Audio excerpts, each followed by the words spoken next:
Ing tataran syariat Gusti dingerteni lewat aturan lan ajaran agama. Manungsa kenal karo Gusti saka kitab suci lan ibadah raga. Gusti dipahami dadi sing kuwasa lan kudu ditaati.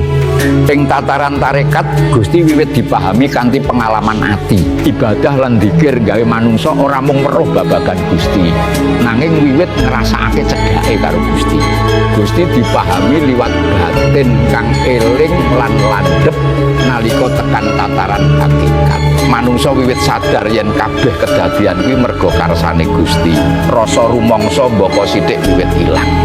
Ing tataran makrifat Gusti wis ora perlu digoleki maneh amarga panjenengane wis rumasuk lan ngebaki saben krentege ati. Gusti wis ora perlu digoleki maneh amarga kabeh kuwi wujuding Gusti termasuk awake dhewe.